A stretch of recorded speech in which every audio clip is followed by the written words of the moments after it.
Hello and welcome to a new video on my channel. Today we are playing at the States competition, representing Team Austria, playing against Team Hungary. I'm playing my Emerald Steel deck here, and I just wanted it's like a best of 2 format. There are like 12 players in each team, and we play against each other in the best of 2 format and collect like points for the team, and whoever has more points at the round 4 wins the competition. So it's basically a bit of like a team building and stuff like this. So we play Emerald Steel mirror match, but my opponent plays like a more board-sided state of the Emerald Steel deck. So he plays the small Robin Hood. He plays Whole New World, which is pretty interesting. He also plays the like all characters that like are doing some questing at the beginning. He also plays the big Clarabelle and the small Clarabelle, so this is a pretty interesting matchup here in the mirror. I was able to go first here.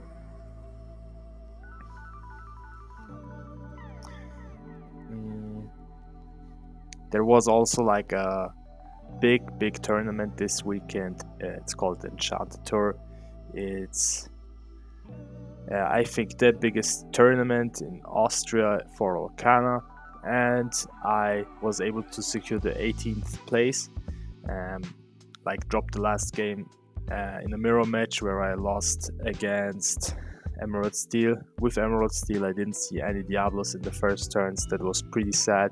My opponent had them, so it's like basically if you have the Diablo and your opponent doesn't have the Diablo, you win the game, and sadly I lost there and didn't make it to the top 16. As you can see here, I don't have a 1-drop, but my opponent also doesn't have a 1-drop, so we are good to go. You see, I top decked the Diablo. Now I'm like thinking if I should play him or not. I'm probably doing it.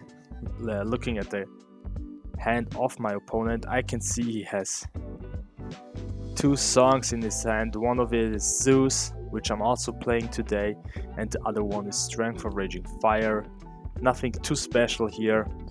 I'm just like memorizing the cards in his hand, and I'm also already, because I have the 2-drop Ursula in my hand, already thinking about if I should discard the Zeus or the Strength of Raging Fire if he doesn't ink it in the next turn. Now I ink a beast because I don't have the morph in my hand. And here we go. My opponent, as you can see, top deck let the Storm Rage on, which is also pretty good for him. He is inking the 5-cost Robin Hood, probably because he doesn't have the shift option in his hand, and passes to me. Doesn't play the small Clarabelle, which is understandable. Next thing I'm gonna do is probably play out that Diablo, play that Ursula, quest for 1.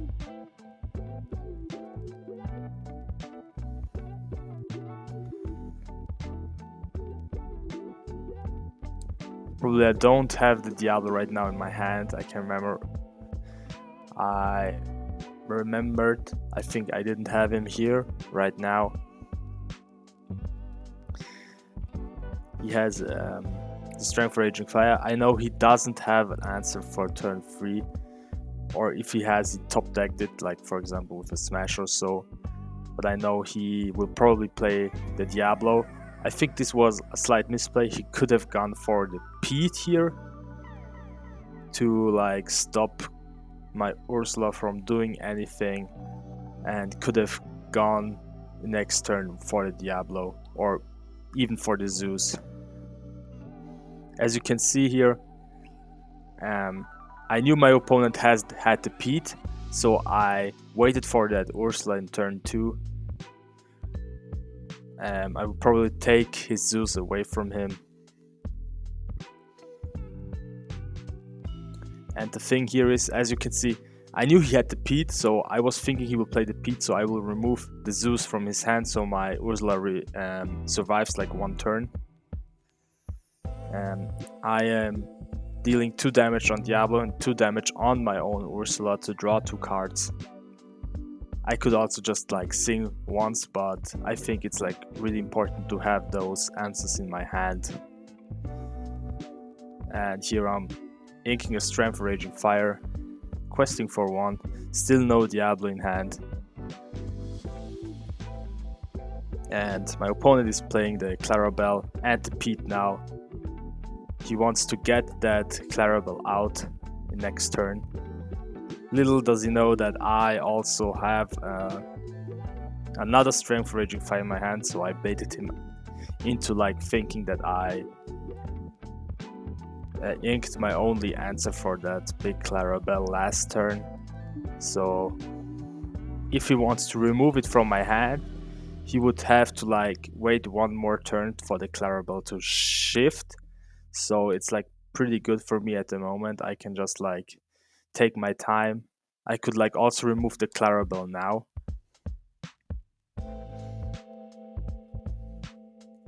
But I will probably just go for my characters on the board. See his hand again.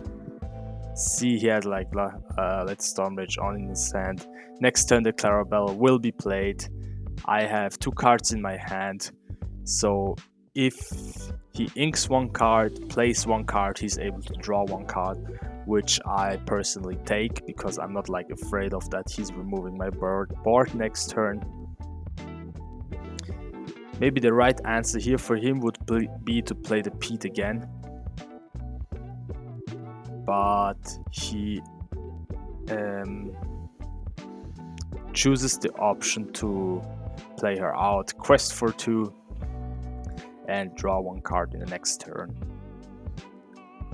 It doesn't really matter now that he has quested with the cow, but in my personal opinion, I wouldn't have gone to gain 2 lore. But here you can see I got like the last drop I need here. Prince John. She's singing, removing both of his characters. And I go quest for 3 or 4. I'm like thinking about if I should go quest with the Ursula too, but I will probably do it because there's so many threads on the board, it doesn't really matter. The only thing my opponent can do now is maybe play the Diablo, hope that he stays alive. But at this board state, it doesn't really matter what he draws. Grab Your Sword could save him. I have the Baboon in my hand. My opponent already knows his bird is going to be removed immediately. And yeah, for 2 I play the Morph. I like quest with every character here, just like for the camera I put them already again, so the directors know that I'm going to quest with it. And yeah, that's the first game, and it was pretty smooth. We didn't see the Diablo in the first turn, and as you can see, like I think if you have the Diablo Shift with the Hidden Cove, or you have the Diablo Shift with the Morph and then the Beast, this deck is like the best deck in the format. But if you don't have those hands, you have to be able to play this deck smoothly, and you have to be able to win games without those combos. And I made a post on Instagram. If you didn't follow me there, leave a follow. I explained some of my stuff what I did this week. For example, I went mulliganed for the 3-drop Ursula, which I always mulligan away, but I felt like I should try to like give that Ursula a shot again, because I really think it's a really good card. And I know she has to be like on board for 1 turn, but if you have like for example, the Diablo Shift, and you have the Ursula and you have the Morph, it's like really hard for your opponent to remove every threat on your field. And even if they hit the Ursula, your Diablo and your Morph are staying active. on the board, which is pretty amazing. I think in this game I had the shift here, so this is pretty good for me. Of course, my opponent also has some threats in his hand, probably.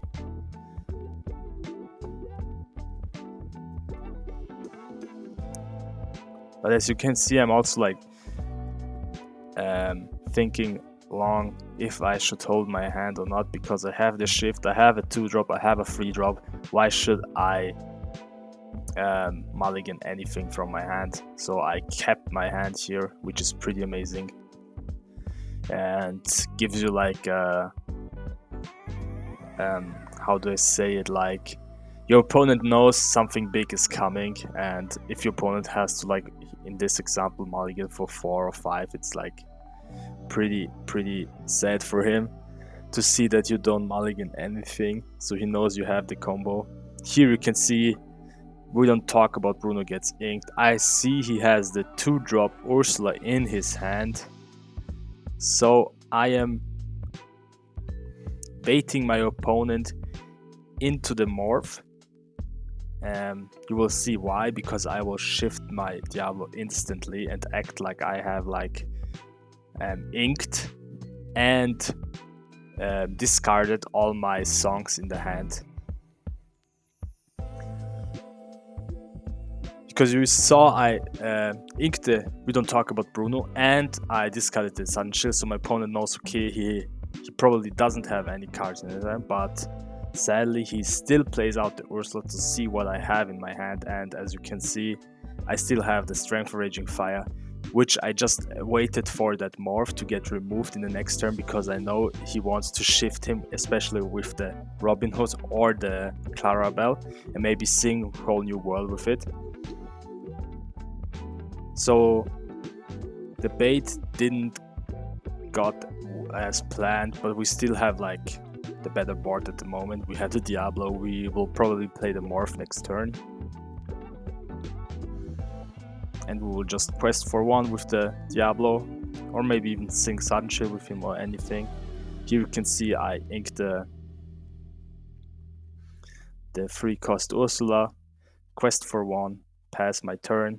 You can see I have the Prince John, I have still Strength for Raging Fire in my hand, so I top decked it again, which is pretty amazing.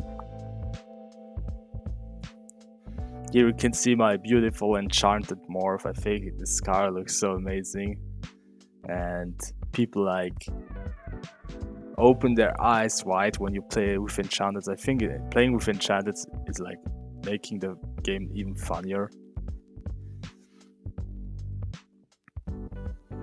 I'm also thinking about selling my Golden Mickey for a full maxed rarity Emerald Steel deck. As you can see, I have a Baboom, I have the Muses, and I have the Prince John, signed by Spezzy, who won yesterday's NA versus EU game. Congrats on him.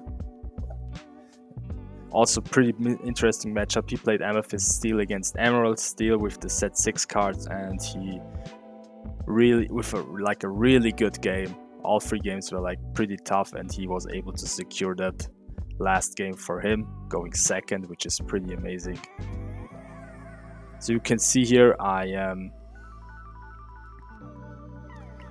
hard casting the strength of the Baboom for the Robin Hood, because I know he has like the Robin Hood shift in his deck. I'm questing for 1, and now we're like playing a really slow start, which is fine with me. He will shift his Diablo, he will play Strength Raging Fire, remove my Diablo, which is pretty strong, especially if you can see I removed my Boom here, because I didn't expect that the Diablo is coming at this state of the game, but it's alright. We still have the morph, we still have the shift options. If I drew a Tinkerbell, game is already over, because I'm just like removing his whole board with it. And yeah, The first priority here now is to remove that Diablo before I create any other any other board state. I could like now I didn't have anything to shoot the bird down, so I'm just like playing my Prince John. I'm not inking anything this turn because I think at this board state I had like pretty good cards in my hand, which are like pretty optional and like really good for reacting to my opponent. So I kept them all just to have the answers. I think some people are playing the deck sometimes pretty wrong because they're like not going into opponents' decks and not about thinking what my opponent can do next turn. I'm trying to do that in my game. So here you can see I play another Prince John. I play Strength Raging Fire with them, removing the bird, which is really important here. I knew he will remove my morph, so I didn't want to ink anything in my hand. I top decked this Diablo this turn, so I inked it, and because I know I will not really need it anymore, it's okay to be in the ink. Here comes the Hidden Cove. Pretty good answer against that Prince John that lays there. Here you can see a Smee, which will be put in the cove probably next turn. I'm removing the last card in his hand, which is a whole new world, pretty good for me. I'm drawing us 2 cards, one with Hypnotize and one with the Prince John.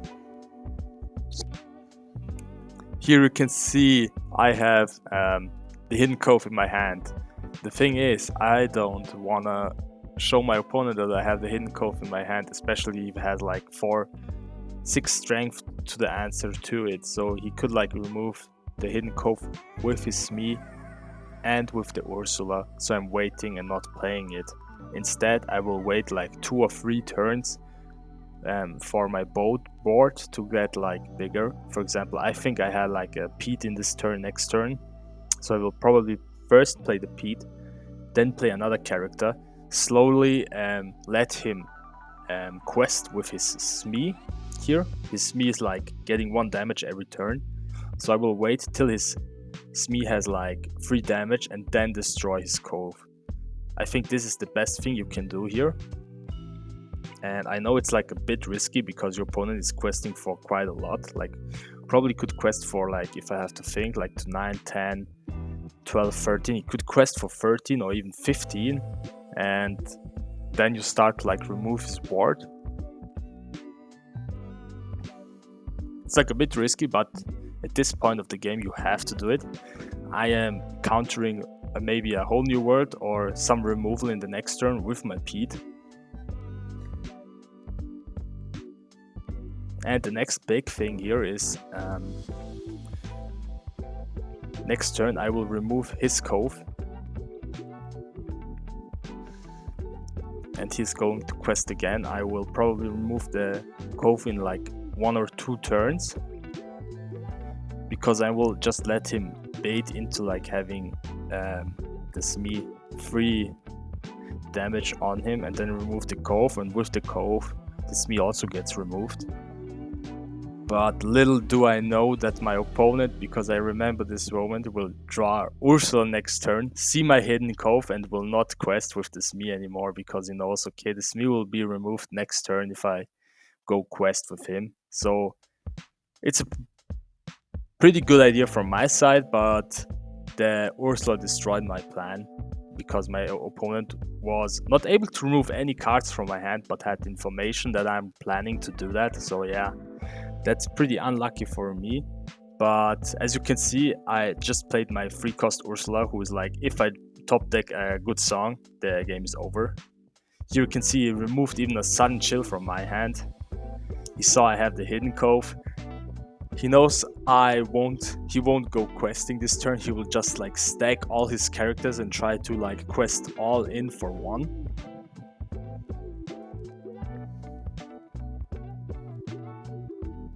But I think I had like a pretty amazing top deck here. My opponent has the better board state, and I have like the Hidden Cove out, and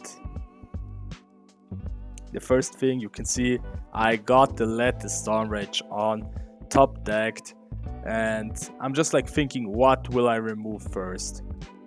And I will just go for the Clarabelle and the Smee, the top threats in the deck. You see I got the Anna in my hand, so it doesn't really matter what my opponent plays next turn, I will remove it. Prince John and Pete go into the Cove, remove the Cove from my opponent. Clarabelle gets removed here. My opponent just has 2 Ursulas on his board right now. And with the last ink, I put my Ursula into the Cove. My opponent top decks a Robin Hood, which is pretty amazing for him.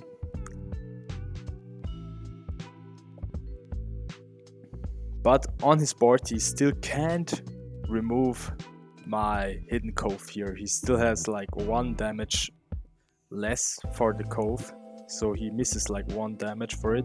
I play the Pete because I know he plays that whole new world, and I'm a bit scared of it. So with this, I take his option to like sing whole new world with Robin Hood and restart the game here. And here I'm just like thinking if I should go quest or not. I will go quest with the Pete, hoping for like Ursula and the Robin Hood going in, and then removing it with the Anna next turn.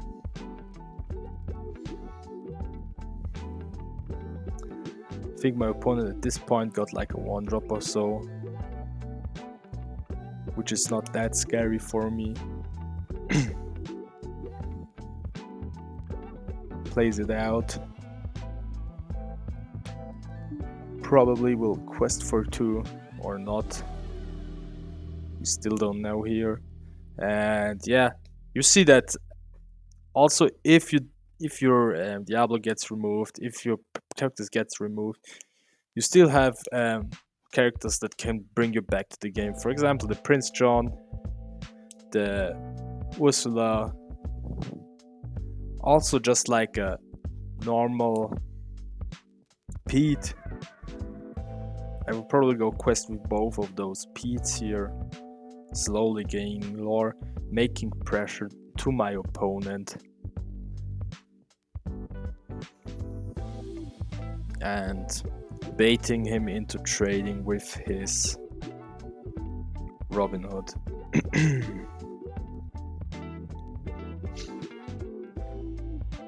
It's like a really slow game here because we're both top decking.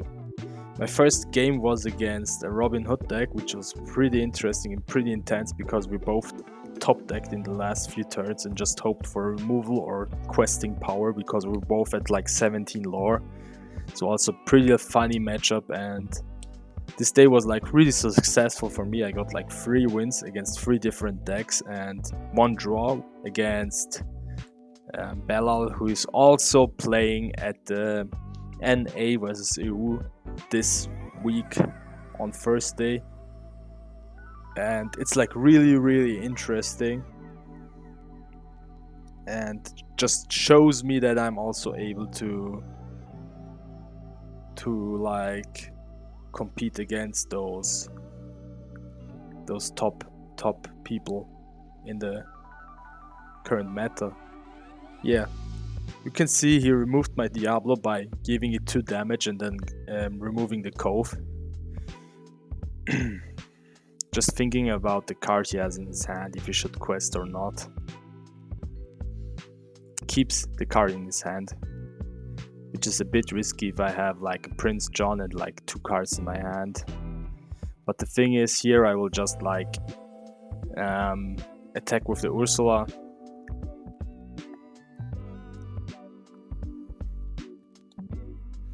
And remove his Robin Hood with the Anna next this turn, so I'm like giving 1 damage to it. For 5 I'm removing it.